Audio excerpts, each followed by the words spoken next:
The off-season drama surrounding Kevin Durant and the Brooklyn Nets, well, it's heated up again. You know basketball never stops, and here with me to talk some NBA hoops is True Hoop NBA writer and host of the 7 Footers podcast, Jarod Hector. Jarod, good to see you as always.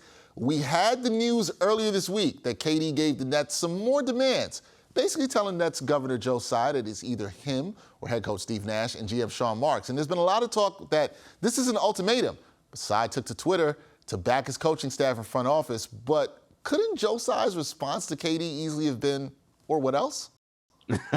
I mean, for sure, Dex. Look, first of all, a rule of thumb should always be don't be giving people ultimatums. That's just never a good idea, okay? Because it may not end the way you want it to end. That's number one. Number two, what leverage does KD actually have to flex here? Beyond being the generational superstar, we understand that. But my guy, you were under contract for 4 seasons. Like, I don't have to do anything, right?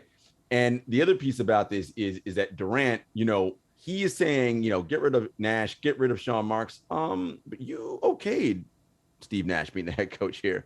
You okayed most of the moves that Marks did. Matter of fact, you probably pushed him to make those moves.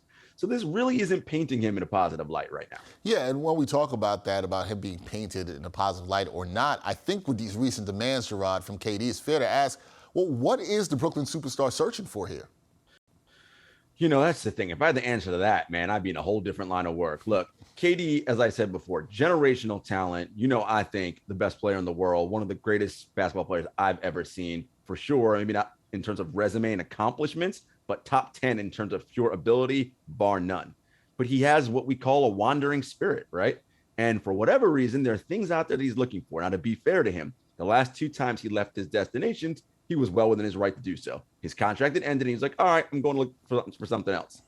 Now, though, you signed an extension last year for 4 more years. You're now trying to be out before year 1 even kicks in.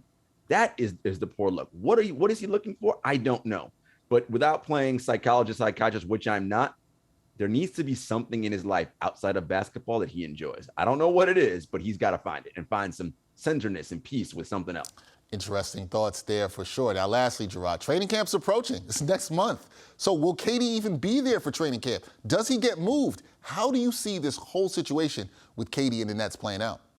I mean, it's difficult right now. If you'd asked me a month ago, I'd have been like, man, he's going to be there come September because that's the deal. But if you're Joe Tsai and you're backing Nash and Marks, do you want to have that awkward environment at training camp next month?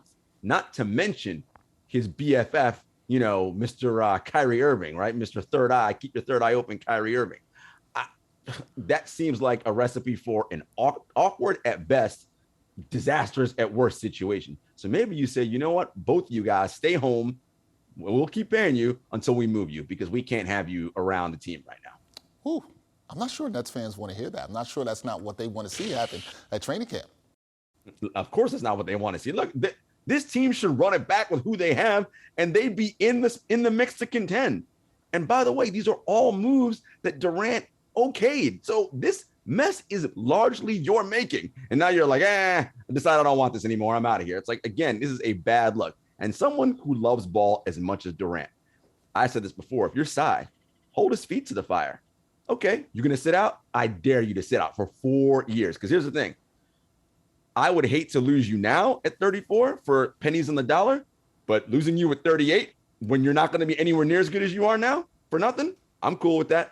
It's going to be interesting to see, Jarod, how this all plays out. Indeed, that is Jarod Hector, NBA writer for True Hoop, also co-host of the 7 Footers podcast. Jarod, always good to talk hoops with you. Thanks for joining me.